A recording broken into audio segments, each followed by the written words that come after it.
মুখ্যমন্ত্রী সমন্বয়ের কথা বলছেন, অন্যদিকে তিনি জনগণের মধ্যে বিভেদ তৈরির জন্য বন্দুক দিতে চান।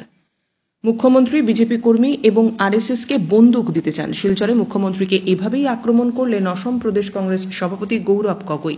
তিনি বলেন, আমি মুখ্যমন্ত্রীর রাজনৈতিক যাত্রা অনুকরণ করি না। আসু থেকে কংগ্রেস এবং কংগ্রেস থেকে বিজেপিতে ঝাঁপিয়ে পড়ার রাজনীতি করি না। যেখানেই ক্ষমতা আছে সেখানেই মুখ্যমন্ত্রী আছেন। আমার আদর্শ কেবল কংগ্রেস। আমি আমার বাকি জীবন কংগ্রেসই করে যাব। এদিন গৌরব গগৈ শিলচর ইন্দিরা ভবনে পৌঁছন সকালবেলা। সেখানে প্রধানমন্ত্রী ইন্দিরা গান্ধী এবং প্রাক্তন রাজ্যসভার সাংসদ কর্ণেন্দু ভট্টাচার্যের প্রতিকৃতিতে পুষ্পস্তবক অর্পণ করেন। বিশ্ব পরিবেশ দিবস উপলক্ষে কংগ্রেস ভবনে গাছ লাগান। পাশাপাশি ভাষা শহীদদের প্রতিকৃতিতে শ্রদ্ধা নিবেদন করেন। গৌরব শিলচর রামকৃষ্ণ মিশনেও যান। তেওঁৰ ৰাজনৈতিক যাত্ৰা মই অনুকৰণ কৰিবলৈ বিচৰা নাই। আসুৰ পৰা জাম্প মাৰি কংগ্ৰেছৰ পৰা জাম্প মাৰি বিজেপি, মই তেওঁৰ ৰাজনীতি, মই ইমান তেওঁৰ দৰে পলিটিকেলি ফ্লেক্সিবল নহয়। মোৰ এটাহে আইডিঅ'লজি হ'ল কংগ্ৰেছৰ আইডিঅ'লজি।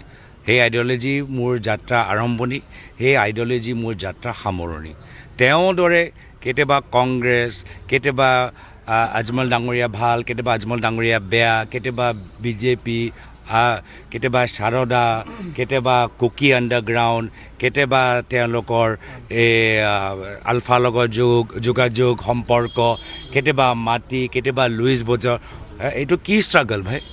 মইতো এনেকুৱা ষ্ট্ৰাগল, এইটো কিবা ষ্ট্ৰাগল হ'ল নেকি?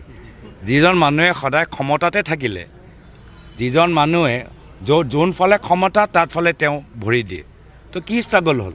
ষ্ট্ৰাগলটো বিৰোধী দলত থাকিলেহে ষ্ট্ৰাগলটো বুজি পাবা।